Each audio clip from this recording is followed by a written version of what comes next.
Thank you all for waiting until the summer for Devin and I to upload this video and to take our hiatus. In the meantime, during our hiatus, we've been able to create a new brand, a new identity for the channel. We've been able to start creating a new logo as well, which will be posted soon.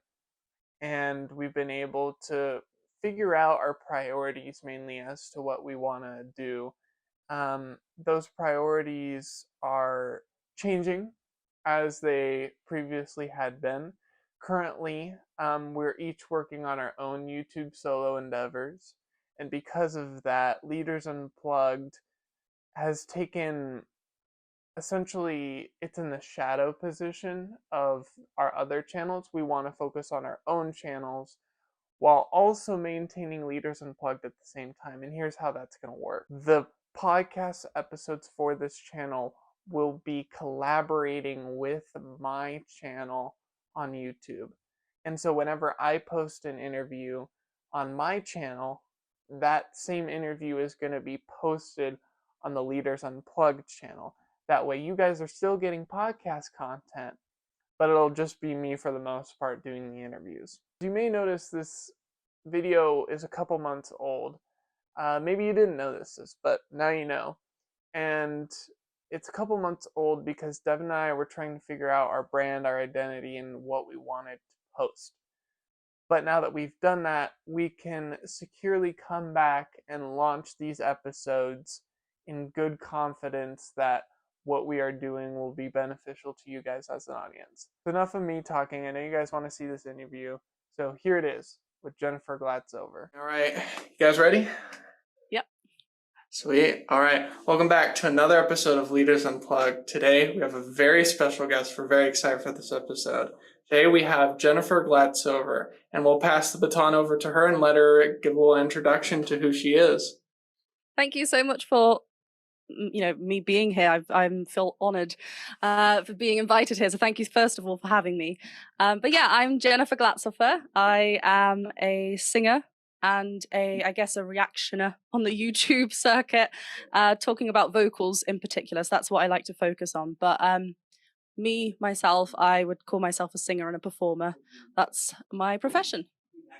Nice. Great pitch.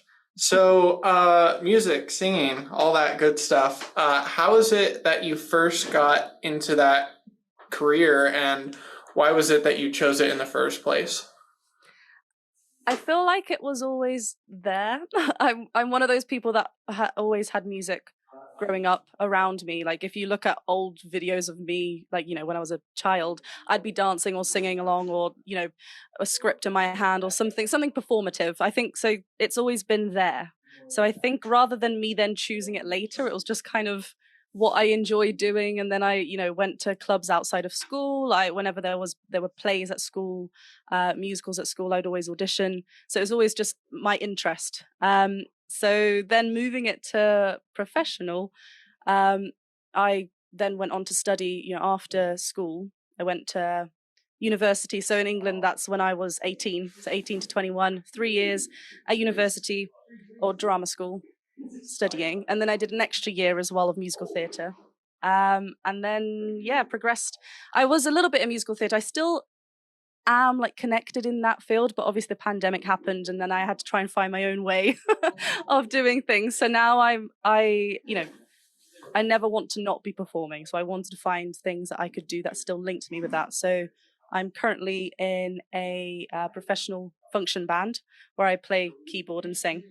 I obviously teach and then talk about vocals on the internet. Nice. So that's a lot, like the whole package, So as far as teaching, singing, the stuff that you do and have experienced, a lot of our audience is college students, like our age and young adults. And so we ask this question a lot to our guests. And do you think, and you can cover multiple grounds like teaching and singing, do you think that it's necessary for people to go to college if they want to pursue something in the music industry? No, I don't think it is necessary because there are so many different ways. I mean, you hear so many different stories as well of how people kind of get to where they are.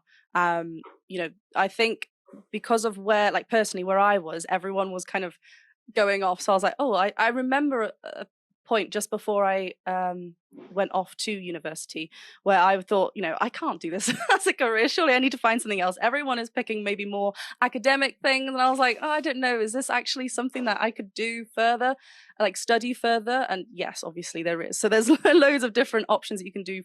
You know, I think it just depends on what you want to do. If you're someone that wants to know more of the background and kind of, you know, understand what the music theory is, and that's kind of what excited me as well. I wanted to learn that. Then yes, then that is, you know, a good school will do that for you. When I did an extra year after my university, I actually decided I didn't want to do anything that academic. I just wanted to focus more on the performing side. So then I did something a bit more that based. But no, you don't have to. I think every one is different, so every story is different in that case as well. Yeah. Yeah, nice. Well, yeah. Yeah, so I mean, I think kind of going, you know, as you were getting into the music industry and stuff like that, because I mean, it seems like, at least in the moment, your main thing is kind of YouTube and stuff like that. And so what kind of brought you into the YouTube world compared to like, you know, going into, you know, other industries, like more like performance based instead of like kind of reacting and stuff like that? What appealed to you with YouTube? I think I started YouTube just before I went to university, and I wanted to have, when I started, it was kind of like an opportunity to, you know, store memories. And I just wanted to film. I was actually doing more vlogs back then and like silly videos. It wasn't anything as serious. Well, I wouldn't call my videos serious, actually. It's still fun. But it was more just to capture memories. And I think it was, and I still look back at them now and I'm like, gosh, there's, you know, 18-year-old Jen just being an absolute weirdo. But yeah, I think that's the main reason why I wanted to do it. Then during, I think no, it was during the pandemic. I did a masterclass with another vocal coach, and I don't know if you've come across Hannah Bales. She does lots of reaction kind of videos as well on YouTube, but she's a vocal coach. So I thought, oh, okay, this is like a scene that's happening. And I did a masterclass with her during the pandemic, and she said, you know, just go for it, because I didn't know whether I could offer something different, you know, because you see and you get into your head and like imposter syndrome and you think, oh gosh, other people are doing this, what else can I offer? So yeah, she just said, just go for it, you never know. And I did, and then it just kind of kicked off. So that then became you know, a job, another opportunity for like an income kind of section. So I thought, okay, let me focus on this. Not only am I then putting content out that I enjoy and I get to listen to new singers, but I'm obviously learning as well, because that's the whole point about being a singer myself. I'm always listening to like new vocals, new styles, new techniques that interest me, and then from that in my own performing, because I perform between like 2-3 times a week on the weekends. So it's still a big thing that I do is with the band and acoustically. But yeah, then I can kind of put the two together, what I'm learning reaction wise, you know, for the camera, but also for myself. I'm like, oh, that was a cool vocal technique. Let me try that. And then, yeah, continue with the performing side. So it is a route that kind of sparked a lot of interest and is now something that is an additional road that I, you know, I'm on. Yeah, good stuff. Yeah, I mean, I definitely, coming from somebody, like I've struggled trying to make YouTube content, stuff like that in the past, and so I definitely understand looking back and seeing the cringy content, being like, oh my goodness. Yeah, no, like why did I decide to do that? Yeah, but I've still kept most of those on because I'm like, it's part of my story, you know. So they're still up there if you wanna have a laugh. Yeah. So when you're like reacting to videos and stuff, I've personally watched a lot of your content. I really enjoy it. Thank you. And who is it that you like reacting to most? There is like a category or group of, you know, artists that I always come back to because I feel like I just really enjoy that. They're like a feel good music. Like if you think about a cappella groups like Voice Play and Home Free, I feel like I'm really, I just love following their next song. So I feel like I'm a part of that, and I just like, you know, riding along that wave. But I also am really interested in like really, well, unique voices, yes. But then to me, what's unique, having been trained with clear vocals, musical theatre, I would say like rock harsh vocals really excites me. Like, you know, something so different to what I was trained in. And I'm like, what is going on? How are you not hurting yourself? So I'm like having to dive into that. And then I'm talking about different things and then testing it out myself, making weird noises, because that's what life's about. And yeah, so I think that would be from the top of my head. Even like, I think System of a Down was something really, when I first came across them for a reaction, was really fun because it was something also musically really interesting that I was, you know, kind of had to pause not only to talk but pause to catch up with my thoughts because I was like, what is going on? So yeah, that would be something that excited me. Nice. Yeah, and I think I mean for maybe for viewers who are looking to become some type of a voice coach, whether it's through YouTube or face to face kind of a thing, what kind of tips would you give for a person just starting out? As like it could be tips like,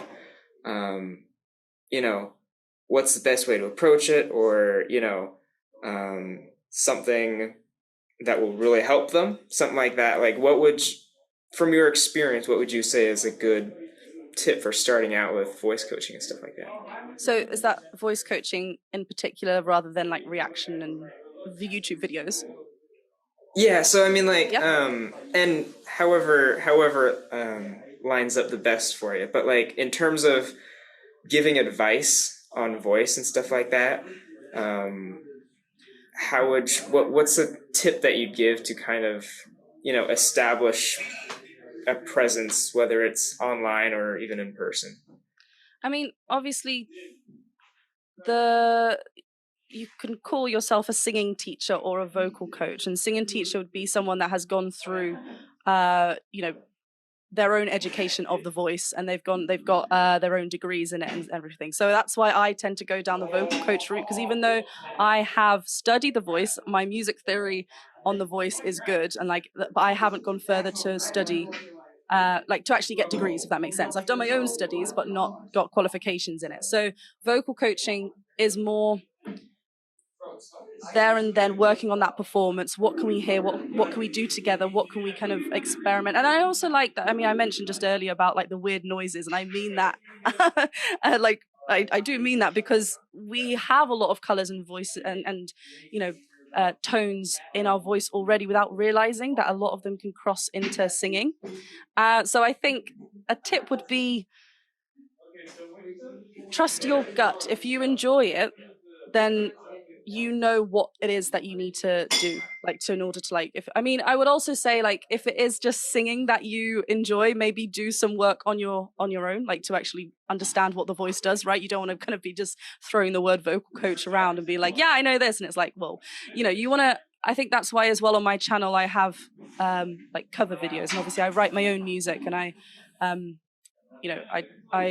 do explore that of my own self, because singing is important to me. It's not just like vocal coach, there you go, but I can actually do it myself. Do you know what I mean? So I think that's important as well.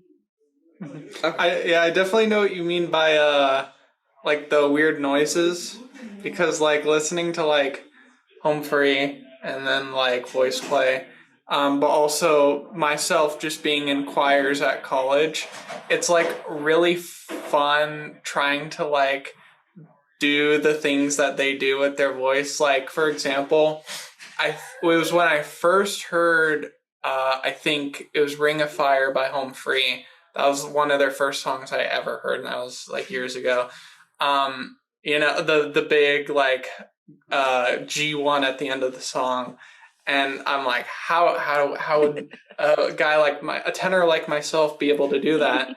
And then you just start messing around and then figuring it out. But yeah, it's funny because Tim, we actually got to meet with Tim, and he always describes those like growls or like subs. He always describes them as circus notes, and I think that fits pretty well. So yeah. I mean, you wouldn't be able to like. How does Adam Rupp find what he does? Like musically, he doesn't just go, yeah, I'm gonna. He's experimenting, and then he's like, cool, let me just put that into a song. Like on its own, it will sound absolute bonkers, like a zip noise or whatever's going, And I think personally, I need to thank all of like the bass voices that I listen to because it's improved my range because I'm then imitating and like, trying to like reach down here and trying to do a low note. It's improving, so it's all good. Yeah, definitely. And like for like being in the music industry, it could be like just in general or like specific to like coaching or being on YouTube. What is it that you have found like personality wise that has helped make you successful? For example, it might be confidence, let's say. Like that helps boost your energy or whatever that may be. But what might also be some personality traits that might hinder your performance? So like whether it be like stubbornness, like no, I'm not going to do this because I don't want to type of thing. What are some of those things that you may have observed that contribute to your career? Yeah, I mean, I think I can only talk from my experience. I think you need to do what feels right with you. At the beginning, I was so nervous, like anyone would probably be like talking in front of a camera, right? Because you're like trying to remember everything. But I think also I kind of got used to, you know what, I'm never going to say a whole intro in one take. That's just not me. My brain wanders. I cannot think of all, like, I don't know if you know Mortius or Casper Fox. They're people that are really good at like doing one take. And I've complimented them so many times. I don't know how they do it. But I'm one person that has to keep editing. So I think that's something that I don't hide that. At the beginning, maybe I tried to do it too much, that I wanted to be perfect, right? And trying to the perfectionist in me wants to get everything spot on. But I think showing the people who you are is a huge thing, like a likability thing, right? And I'll also understanding that not everyone's gonna like you. I have such wonderful fans, if you want to call it, but just people that are in the comments and over on Patreon, wonderful people who support me, and it's great. And then occasionally you get those ones that are kind of, the trolls, the haters, and you're like, did you wake up on the wrong side of bed today? Are you okay? That sort of thing. And it's like, you're not going to please everyone.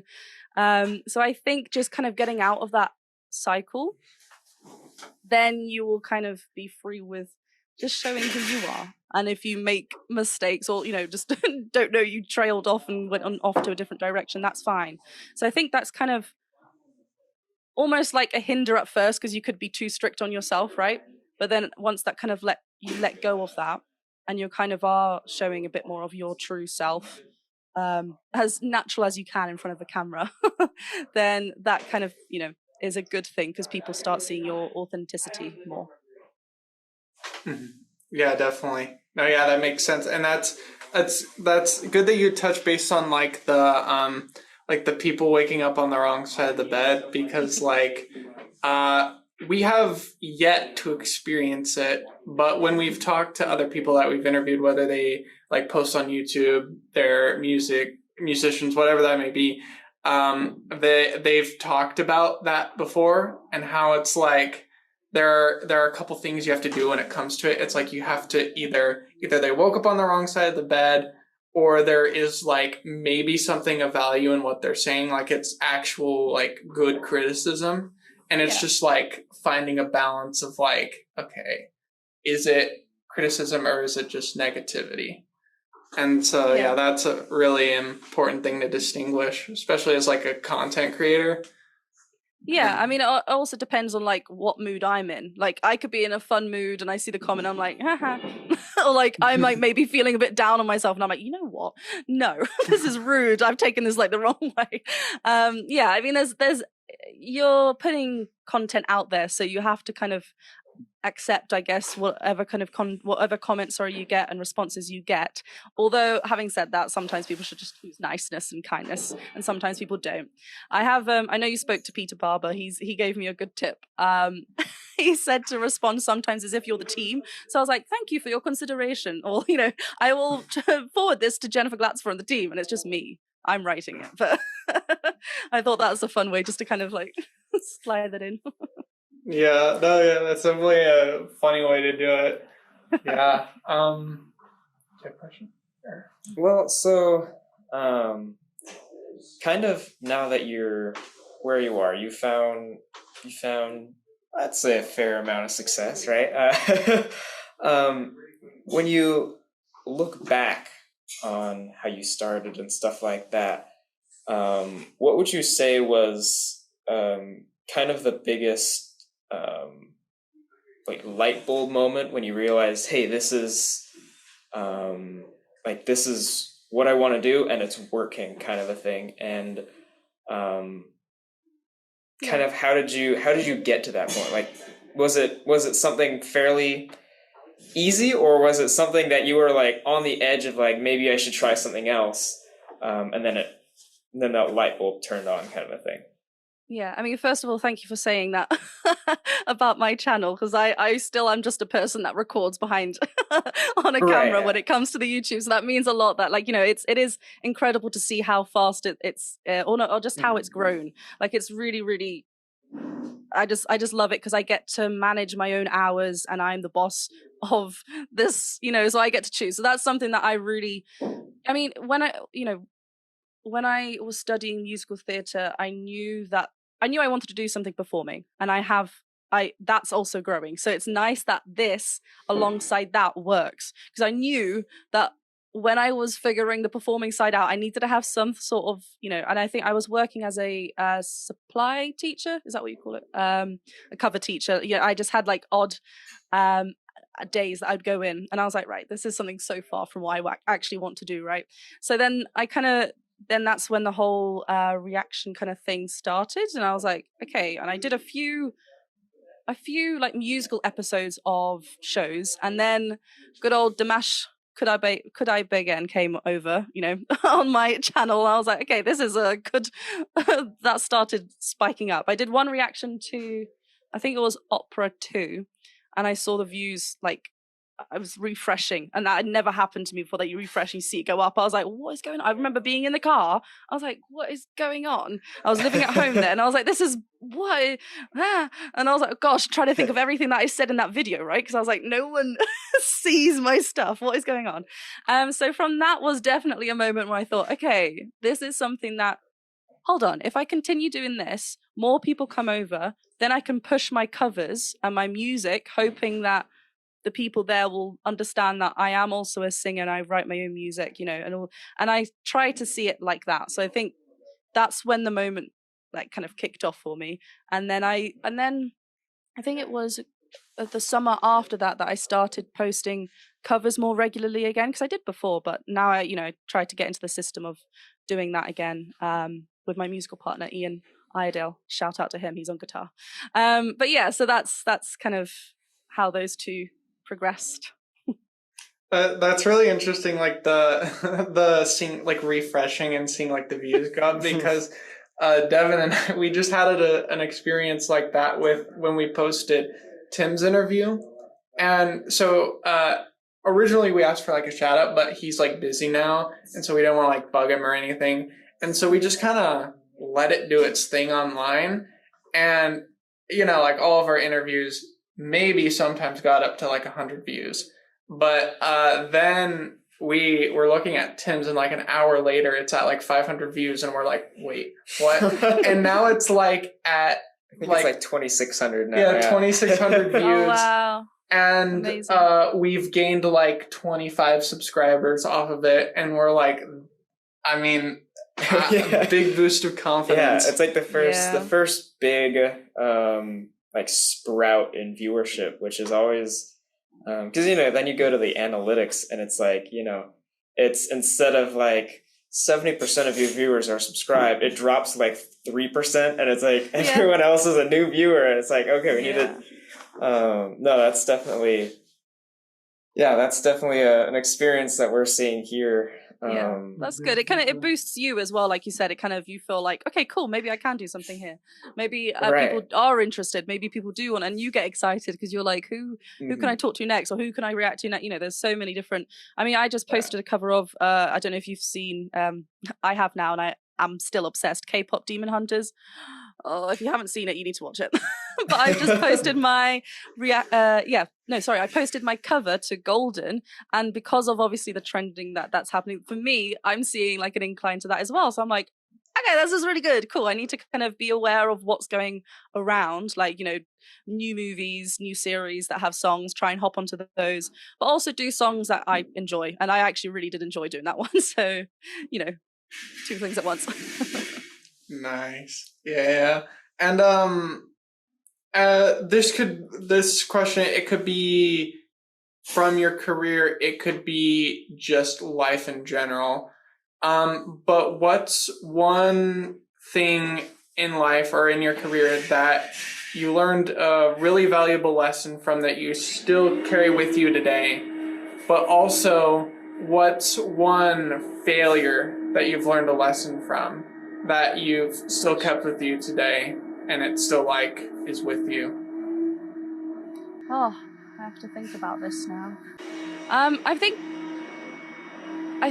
from, because I also have like a podcast chat kind of on my channel, which has been really nice for me to do, because it's something that going back to what I said earlier, when I'm not very good at talking and I have to keep editing, so that's something that I have to kind of, it's a completely different skill. So I applaud you guys as well, because it's so odd trying to like think on the spot and think of what you need to think of next and all that nonsense. But I think by doing that, I've spoken to some really wonderful people that they have really inspired me to keep on going. I spoke to someone who, Marcella, who does a lot of work with Arion, a Dutch symphonic metal group.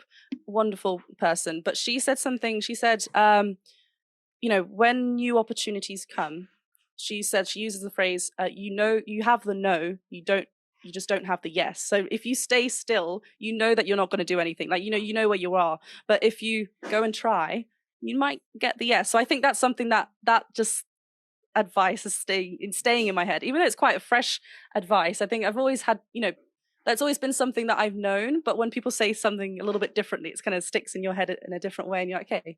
So it's nice, because then it's whenever there's other opportunities that come up, I'm like, okay, well, if I just don't put myself forward, then I know what I'm going to be doing, because I'm doing what, do you know what I mean? But it's kind of going forward. So that's something that I think is good. And I think people should kind of, try it every so often. Failure wise, I don't think, it's an interesting thing, because I personally like to look at all things like learning curves, right? So I think it's always something that I can grow from. I know when I was auditioning for musical theatre, I auditioned for quite a few different agencies as well. So I was in a lot of those kind of groups, and there was this one agent who always put me up for like dance auditions.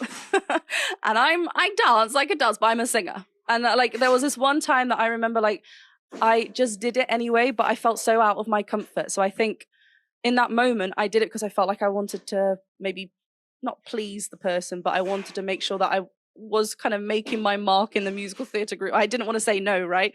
But I think the important thing that I learned from that, because after I felt so awful, because I didn't do well, but I think is always trust your gut. You know what your strengths are. Like, yes, go for things. I know they're kind of quite contradictory, aren't those? But yes, go for things. But also, if you in your gut, if you in yourself know that actually you're not, in this specific moment, I wasn't going to be showcasing myself well in dance in that specific 3, triple pirouette whatever it was called. I can't remember the terminology, but I knew that that wasn't going to be something that I would shine in, but I did it anyway because I felt like I had to. So it's that kind of understanding that no one's pressuring you, you know, you have to trust what you know and go with your gut. Yeah, for sure. I mean, I think especially like starting out, like if someone's trying to, well, even if they're just trying to like establish themselves in an industry, it doesn't have to be, you know, a fan-based industry or anything like that, like YouTube or anything. I think it's definitely important at the beginning to realize, like, you know, you are setting your own career path. And really the only one who's watching is yourself. Like, anything you decide to do is going to affect you. And I think it's really important at the start to realize that and to kind of be like, well, this is what I know I like to do, or I know I can do, and to go into that. Because if you don't realize that at the start, then you grow, and then you start trying to go into other things, and it's, you know, stuff starts to not work because you're just taking every opportunity, and it's not necessarily a very good opportunity. It's just finding that balance, right? You know, what is something, like, if it's new and exciting, then obviously, like, you never know where it's going to lead you, right? And I think that's why that, like, you know, just say yes to opportunities, that's good. But if you know that actually it's not like you're wasting time, because obviously that was a time of growth for me, but at the same time it's kind of like, well, why am I doing this? I could be doing something that actually makes more sense and I have more enjoyment from. There are so many stories, especially in the creative industry, of people just kind of, you know, doing things because they feel like they need to just get an in, you know, and make sure they're just kind of not network, or like getting, you know, making that connection with this person because it will lead them off to this person. But actually, you know, and that helps, that's good. But then also you want to make sure that you're not doing anything that you're not comfortable with. I think that's really important, because sometimes people can take advantage of people in this industry, especially. I think it's the same in every industry, but obviously, again, speaking from personal life in this industry, then it's kind of something that is there. So you just need to have, you know, an eye on it. Yeah, definitely. Yeah, so I was like trying to coordinate back and forth, just like reading each other's minds. You're doing so well. Yeah, so I mean, I think just kind of generally as you've gone through your career so far, and I don't know if this is too vague or if this is but the question I have is just kind of, what has been your favorite part? Like, what would you say? Because of course it seems like you're doing something that you love to do, and you know, you've seen significant growth over the years. But of all of that, like, what's the one thing that, like, you know, when you wake up in the morning, you're like, yes, I get to do this, and it's, you know, consistent kind of thing. Yeah. I guess it's similar to what I said earlier, which I'll continue talking on, is the kind of thing of that I get to choose what I'm doing every day. I think that was something that I wanted to, that's something I don't know if I was kind of like, I don't want to work for anyone else, no one's going to tell me what to do. I don't really have that, because I've been in situations like that, and obviously being in an ensemble and a cast and a musical, you have to obviously listen to direction, right? So I don't think it's that, but I think it's just having the freedom. So obviously every day I get to wake up and it's different. Like, you know, when I teach, I make sure my lessons, I think I only have one student in the morning, but otherwise everyone else is later on, so I can have a chilled morning, because otherwise I'm, you know, gonna have to have 20 coffees or whatever, you know. It's nice I get to push them back, because that fits with my schedule. And then I don't teach in the weekends, because that's maybe when I'm performing, so cool, I have that to look forward to, that's what I'm doing. And then when, you know, I kind of schedule my Monday, Tuesdays for when I'm filming, so then Wednesday I can either film a cover or a song, and then I can edit for the rest of the week. So I think, I know that's like a lot of favorites, but it's genuinely just waking up and kind of knowing that I have the schedule that I want Like, you know, that's kind of a favorite thing, because it's something that I'm super grateful for. And sometimes it went from a stage where I felt like, you know, imposter syndrome. Can I actually do this as a job? Can I actually be talking on YouTube? Can I be teaching? Can I be performing? Is this real life? Can this be a job? You know, whereas now I'm like, okay, cool. It is my job, and I'm wearing many hats, but it is all, I've created this. So it's something really nice. I get to wake up, and that's the favorite thing about it. I think it's just knowing that I get to choose. Yeah. I do remember, just in, you know, past interviews we've had with other people, one of the things I remember them saying about, you know, kind of having your own business, kind of doing your own thing and being your own boss, is that, like, in a sense, yes, it creates a schedule, but it also, like, everyone thinks, oh, I can have, you know, all this free time and it'll be like a better situation. I can kind of do whatever I want. In your situation, you know, because me having worked with a variety of different categories of YouTube channels, trying to find something that works, you know, I've learned kind of the hard way that it is a lot of work, just YouTube, not even thinking about everything else, whether it's editing, filming, you know, finding content, stuff like that. So just in your experience of kind of being your own boss, would you say that would you say the flexibility in this kind of a situation is there, or would someone looking to go into kind of what you're doing, that kind of a thing, in whatever form, would you say that it's, you know, actually as free as maybe what it sounds like, or have you, you know, had to sacrifice a lot in order to keep this going, kind of a thing? And you don't have to go into anything personal necessarily, but like, I think it's definitely something that grows, right? At the beginning, when you start, it's just like, you put out one video. Let's just see what happens. And it's kind of like, you need to maybe, and you know, I started, so what was I doing? I wasn't in the band. Oh no, just before the pandemic. So if we talk about the beginning of the reaction, like that, when that kicked off, right? So I had done like a little bit of the band, stepped my toes into it, but then we went straight into the pandemic. So, and I was with an agent, dropped, and then I was doing the cover teaching, that stopped. So obviously I kind of went forward with the reactions. Fast forward to obviously now, and as it's kind of grown, it's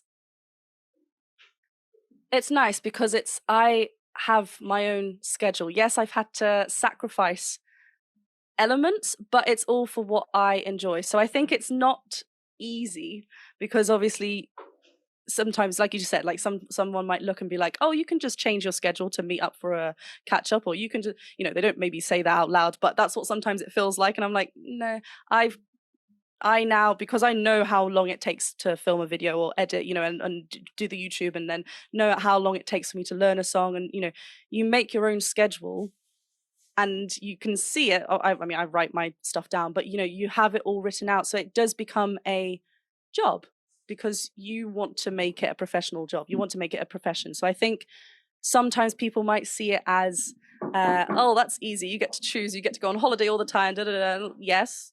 If that's something that you want to do, then you can work around that. But also it is hard.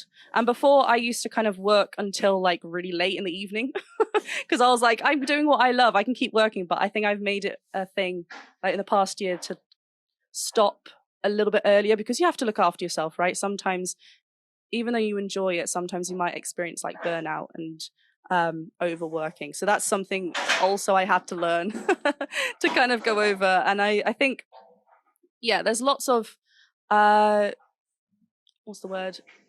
Well, kind of like what you said. There's lots of, you know, people looking at this thinking it's nice and fun and easy, but actually there's lots of things that work, like, you know, go on the behind the scenes. So yeah, it's a lot of hard work, but if you love it, then, you know, you'll make it work and you make it fit to your schedule, and you can do the things that you want. Yeah, for sure. Yeah, that's nice with like knowing that like you can make it work. It's just like you have to get to that point, and also like the autonomy and like creating your own thing, your own schedule. I mean, that's like huge. I wanted to touch base a little bit on like the podcasting that you're doing. Mm-hmm. So you mentioned how this is kind of like a newer thing. And this is kind of a newer thing for Devin and I as well.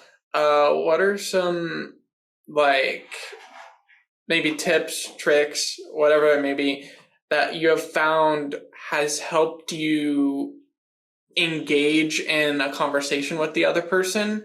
So like, for example, Joe Rogan, biggest podcast guy, what he says is that the way that he can have like 3 hour long conversations is that he's always interested and curious in what they're saying. And that's what's really helped him like, get to the point where he has. So like, is there something like that you found, or maybe you are discovering as you go along the way that has helped you with that endeavor? Yeah. I mean, that's the thing. I think you're always learning, right? I think in any sort of avenue, you're always learning, and it's good to just throw yourself into it. It was a little bit scary at first, and I think the first person I spoke to was Peter Barber, and there was a moment where my brain just floated, and I had to be like, I literally went, I'm sorry. And he went, oh, you okay? And I was like, I don't know if it's just because I know it because I've spoken to Peter Barber before. So it felt like, I was like, I'm doing the right thing because I'm talking to someone who I know. But then maybe because I knew him not too well, because there was things that I wanted to know, obviously. But because I already knew him, it kind of felt like, right, I need to keep it professional and natural for the camera, but then also ask him questions about what he's doing, even though maybe I know it. So it kind of felt like I was thinking of it of a lot. But he gave me some good advice, like, having a notebook next to me so I can just, if someone, because like you said, you want to make sure that you're interested, right? And I think, and you want to make sure that you're engaged so that then you can ask a follow-up question to that. But then sometimes what happens is they might say something, you're like, that's good, let me try and think of it. But then they say something else and you're like, oh gosh, now I'm not listening because I'm trying to hold on to the next question. So having a notebook next to me definitely calmed me down because I could just write a word, right? And then I could ask them something and I'd be like, oh yeah, that word. Hello. No, I'm still going to ask this one. So that was something that helped me. But I think it is like a learning curve. I think not knowing too much about the person, you're like just knowing enough, right? Knowing what they do, but then not too much to the point where you're going, oh, so I read this and this happened and this happened. They're like, well, did it? And I'm like, well, that's what it, you don't want to be too know it too well so that then they have the platform to kind of talk about it a bit. I think that's finding that balance is good. I definitely know what you mean by like it's it's like one of the first guests and people you have, and like you're trying to remain professional, but you're also like, it's the guy. That was me. That was me with when we actually went to Nashville to meet Tim, and that was its whole trip. And it was crazy because he's like my hero. And so when I just see the white Nissan pull to the drive-through at the Airbnb we were staying, and then he's at the door, and then he's just there, and then you're like, oh my gosh, your voice is lower than in person than I thought it'd be. But like while we were like interviewing him, just the whole time in my head, I'm like, is this like heaven? Like where am I? Like this is like not real. Like what's going on? And so I definitely know what you mean, where it's like you're trying to like think of questions, but like also like get to know the person and everything. And so yeah. I recently spoke to, it hasn't come out, it's going to come out in a few days' time, but Jay Nunn, who obviously works with voice play. So did we. Yeah. Yay! Yeah, he's so great. But I had a fan. It was really hot on the day filming. I had a fan on, and my eye started watering. That never happened before. So I could see it, and I do it through Zoom as well. So I could see it, and he was talking, and I could see this tear coming down. I was like, oh my gosh, I need to, because obviously factors happen. Like, you can't control everything. And I was like, yep, trying to do this, trying to think already that maybe I'll just like cut, ahead. But then when I was thinking about that, I was like, oh gosh, no, don't make me not focus from the fact that Jay Nunn is right in front of me, and when else am I going to have this opportunity to talk to him about all these wonderful things? And then after, it was really funny because I said, gosh, my eye was watering. Did you see that? And he just cracked up, and I was like, great. So he did. I was like, this is wonderful. Thanks. Right. Yeah, it's good fun. Right. Yeah. And Jay Nunn, he's a great guy. I mean, we interviewed him, and we like the chemistry was like perfect. Like, so yeah, he's good. He's good. He's a good guy. Yeah.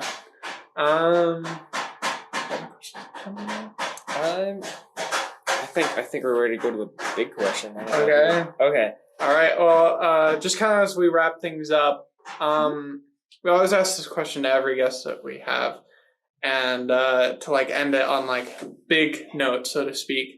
And so the question that we always ask is, it could be something that's been said in the interview. It could not be something that's been said. What is one thing that if someone were to be listening to this interview, and they were to remember that one thing and ignore like everything else, what would be that one thing that you would want them to remember? Not that my eye was leaking in Jay Nunn's interview, please. No, I think it would be kind of going back to maybe the that advice question, like not being in your head, just kind of going for it. I think that's a big takeaway and I still work on it myself. I think it's a process that we always have to kind of be working on. It's just kind of getting out of our own heads and just putting that first video out. I think that moment was a good section to kind of, if people had to just remember one thing from this, would be that, just because that can apply to any sort of avenue, right? It doesn't have to be just creative or music. It could be anything. Just kind of do it and see what happens. Yeah. Good well, stuff. Yeah, I mean, I think it's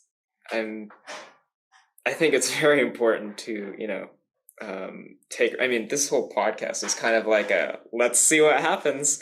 We literally thought about it one night, and then we were like, all right, well, what are things we can do to get this going? And the original plan is nothing like the plan we have now. But that's the thing, you just kind of ride with it and see where it goes and just see what happens. And if you limit yourself to it, then you kind of, again, it's kind of like that thing, like where it is, right? That's what it is. But if you just kind of go for it, you never know what good can come from it, and see how it grows. So that's good. I'm happy that you guys are doing it, and I'm happy to be here and be on this podcast with you. So thank you for having me. Yeah, of course. Yeah, and thank you so much for thanks so much for being here. And thanks to all of our awesome viewers for tuning in today. We have a variety of other people coming to the podcast that are just as awesome. Who that's going to be, I have no idea. Our podcasts are pretty much, one person, then the next person, the next. But we've got a lot of ideas. So be sure to subscribe or follow or like or, join our Patreon even. We got a really cool Patreon that we're working on, and it's getting better every day. But otherwise, thank you guys so much for watching, and we'll see you all next time.